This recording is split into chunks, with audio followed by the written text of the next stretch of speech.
ஒரே ஒரு 5 லிட்டர் இதய மந்த்ரா கடல் எண்ணெய் பேக் ஒரு மாசம் முழுசுக்கும் அத்தனை சமையல முடிச்சு விடலாம். இதய மந்த்ரா.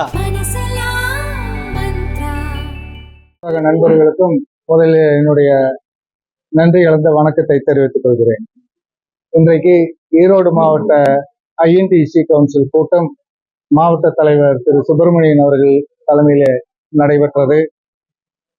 இந்த கூட்டத்தில் கலந்து கொள்வதற்காக தெற்கு மாவட்டத்துடைய தலைவர் மரியாதைக்குரிய மக்கள்ராஜன் அவர்களும் மற்றும் இந்த நிகழ்ச்சியில என்னோடு அன்பு சகோதரர் திரு வில்சன் அவர்களும் திரு ஜீவன் மூர்த்தி அவர்களும் மற்றும் காங்கிரஸ் பேரியக்கத்துடைய நண்பர்கள் எல்லோரும் கலந்து கொண்டிருக்கின்றார்கள். ஐஎன்டிசி பேரியக்கத்தை இந்த பிராந்தியத்திலே குறிப்பாக ஈரோடு மாவட்டத்திலே ஒரு எழுச்சிமிக்க இயக்கமாக கொண்டு செல்ல வேண்டும், அதற்குண்டான முன்னேற்பாடுகளை எல்லாம் செய்ய வேண்டும் என்ற காரணத்திற்காக இன்றைக்கு இந்த கூட்டம் கூட்டப்பட்டுள்ளது. இந்த கூட்டத்தில் இன்றைக்கு ஐஎன்டிசியுடைய இணைக்கப்பட்ட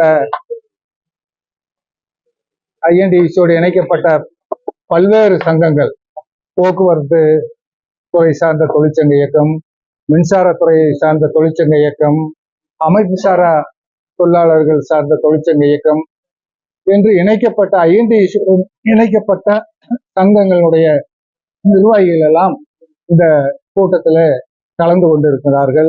இந்த கூட்டத்தின் முடிவில் பல்வேறு தீர்மானங்களை எல்லாம் ஐஎன்டிசி பேரியக்கத்தின் சார்பாக இந்த மாவட்டத்தின் சார்பாக நிறைவேற்றப்பட உள்ளன. இந்த கூட்டத்துடைய நோக்கம் இந்த மாவட்டத்தில் இருக்கக்கூடிய ஐஎன்டிசி பேரியக்கத்தையும் காங்கிரஸ் கட்சியையும் வலுப்படுத்துகின்ற நோக்கத்துல இன்றைக்கு இந்த கூட்டம் ஏற்பாடு செய்யப்பட்டது. உங்கள் எல்லோருக்குமே தெரியும், பாரதிய ஜனதா கட்சியானது தொழிலாளர்களுக்கு விரோதமான சட்டங்களை எல்லாம் நடைமுறைப்படுத்துகின்ற வகையில கடந்த ஓரிரு ஆண்டுகளாக செயல்பட்டு வருகின்றன. அப்படிப்பட்ட சட்டங்களை எல்லாம் புறந்தள்ள வேண்டும், அப்படிப்பட்ட சட்டங்களை எல்லாம் தூக்கி எறியப்பட வேண்டும் என்ற நோக்கோடு அகில இந்திய தலைவர் டாக்டர் சஞ்சீவ் ரெட்டி அவர்களுடைய தலைமையிலே கூட்டுக்குழு ஏற்படுத்தப்பட்டு கடந்த 10 ஆண்டு காலமாக மிகப்பெரிய அளவிலான போராட்டங்களை எல்லாம் நடத்தி வருகின்றோம். அப்படிப்பட்ட போராட்டங்களை எதிர்காலத்திலும் தொடர்ந்து நடத்தி இந்தியாவிலே உள்ள அனைத்து தரப்பு தொழிலாளர்களுடைய உரிமைகளையும் பாதுகாக்கின்ற வகையிலே ஐஎன்டிசி பேரியக்கம் முன்னெடுத்து செல்லும் என்பதை இந்த நேரத்தில் தெரிவிக்கிறேன்.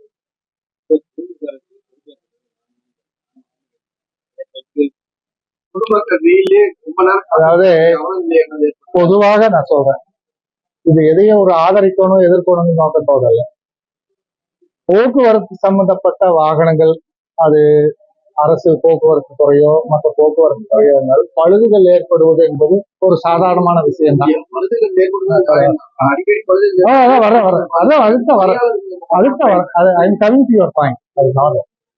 பழுதுகள் ஏற்படுவது என்பது ஒரு சாதாரணமான விஷயம்.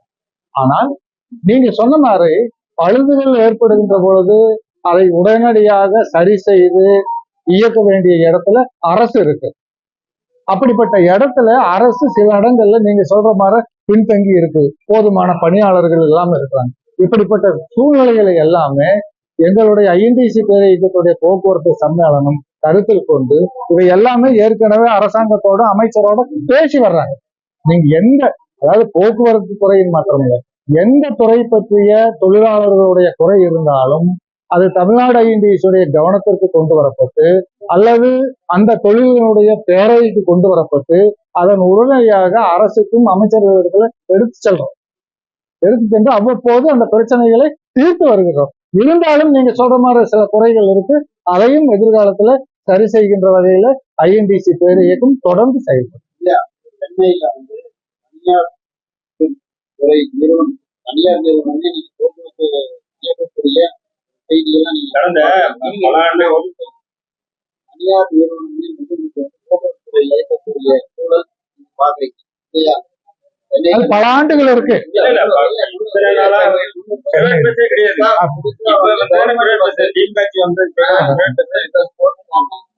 நீங்க எதிர்பார்க்கீங்க இதுக்கான போராட்டம் மற்ற விஷயங்கள் ஏதாவது இப்போ நீங்க பேசுறீங்களா? சொல்லுங்க. போக்குவரத்துடைய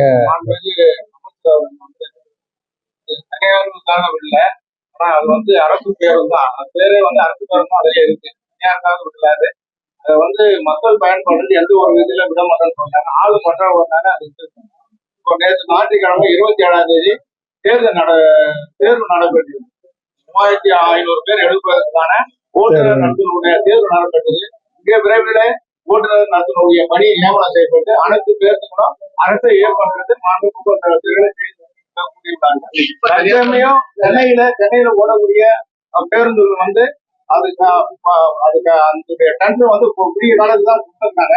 மறுபடியும் ஆள் எடுத்துக்க உடனே அந்த படிப்படியா மாற்றப்படும் என்று மாண்பு அமைச்சர்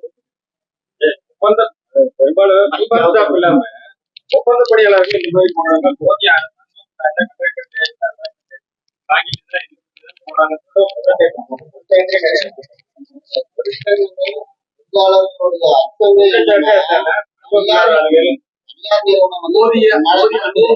தனியார் நிறுவனம் நடத்தக்கூடிய பேருந்துகளிலே அடிக்கடி பிரச்சனை வரக்கூடிய ஒரு சூழல் காணப்படுது. அது குறிப்பா சென்னையில தான் இது ஆரம்பிக்கப்பட்டிருக்கு.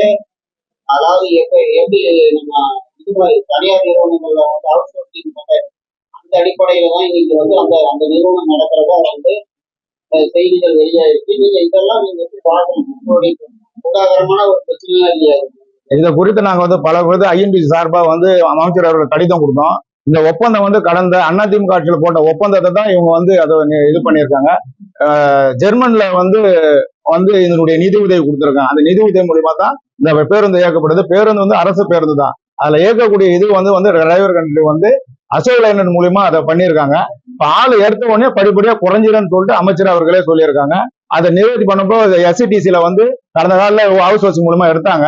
624 பேர் வந்து எடுத்ததுனால அவங்க எல்லாரும் படிப்பை நிறுத்திட்டு அவங்க கன்ஃபார்ம் பண்ணிட்டாங்க. இப்ப பணி நிரந்தரமா செஞ்சுட்டாங்க. 8 மாத காலத்துல பணி நிரந்தரம் செஞ்சுட்டாங்க. அது படிப்படியா இப்ப வந்து 3600 சில்லற பேர் ஞாயிற்றுக்கிழமை தேர்வு நடைபெற்றது. தேர்வு முடிஞ்ச உடனே தேர்வு ஏற்பட்டு அவர்களை எல்லாம் பணி நியமனம் செய்யப்பட்டு படிப்படியா குறைந்து விடணும் மாண்புமிகு அமைச்சர் அவர்கள் தெரிவித்திருக்காங்க. நாங்களும் ஆமா பண்ணுவாங்க, பண்ணக்கூடிய வாய்ப்பு. அதனாலதான் வந்து தமிழ்நாடு டிஎம்பிசி மூலியமா தான் அந்த தேர்வு நடைபெறுது. அண்ணா யூனிவர்சிட்டி மூலியமா தான் நடைபெறுது. கரெக்டான தேர்வு இது மூலியமா தான் டிரைவர் கண்டலை தேர்ந்தெடுப்பாங்க. அவங்களே வந்து இதுல எக்ஸாம்ல கலந்து கொண்டு இருக்காங்க. அவங்க கலந்து கொண்டு தேர்வு எழுதி இருக்காங்க. இதுல வெற்றி பெற்றவங்க கண்டிப்பா பணி நியமனம் செய்வாங்க. 3600 பேர் இப்ப வந்து சொல்லியிருக்காங்க சார். முதல் கட்டமாக இதை வந்து ஓட்டுநர் நடத்துனதுடன் அந்த பணி இருக்கு. ஆனா இவ்வளவு காலமா வந்து ஓட்டுநர் மட்டும் இருந்தது, நடத்துனர் மட்டும் தனியா இருந்தது. இதை குறித்து தொழிற்சங்கம் நாங்க வந்து பல பேரும் கடிதம் கொடுத்துருக்கோம் அமைச்சர்கிட்ட. இது மாதிரி ரெண்டுமே இருக்கக்கூடாது. இது வந்து தனிப்பட்ட முறையில ஒரு லைசன்ஸ் வச்சிருக்கவங்க மட்டும் தான் பண்ணணும். இது ஏராளமா தமிழ்நாடு ஃபுல்லா வந்து லைசன்ஸ் வச்சிருக்காங்க. நீங்க ரெண்டு திடீர்னு சொல்லியிருக்கணும். அதை இந்த ஒரு முறை நான் அறிவிச்சுட்டேன். இந்த ஒரு முறை மட்டும் தேர்தல் நடக்கட்டும். அடுத்த கட்டமா தனியா லைசன்ஸ் வச்சிருக்கோம். நான் அடுத்த கட்டம் நான் வந்து அதை அறிவிப்பு விட்டு நாங்க தனியா பண்றோம்னு சொல்லிட்டு அமைச்சர் அவர்கள் தெளிவா சொல்லியிருக்காங்க சார்.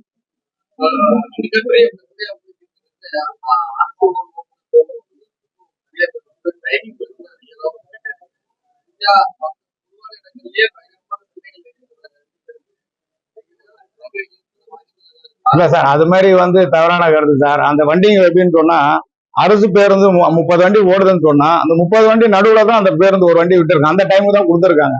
தனியா வந்து இது பண்ணல. இப்போ 10 வண்டி விடுற டைமிங் நடுவுல தான் அந்த டைமிங் போட்டிருக்காங்க. அதுல தகராறுலாம் ஒண்ணும் இது வரைக்கும் நடந்ததா இல்ல. நீங்க ஏதோ ஆமா தகராறு இல்ல சார். டைமிங்லாம் அது மாதிரிலாம் சென்னையில அது மாதிரிலாம் கிடையாது.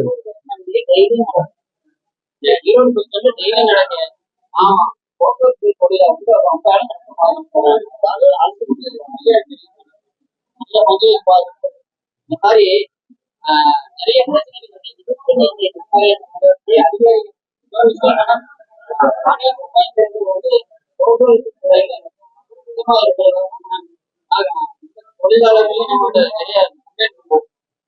நிறைய சார், நம்ம மாண்புமிகு மரியாதை உரிய போக்குவரத்து செயலாளர்கிட்ட நேரத்தை வந்து மாற்றி அமைக்கணும்னு சொல்லிட்டு நாங்க கடிதம் கொடுத்துருக்கோம் சார். ஐந்து சார்பா கொடுத்துருக்குறோம்.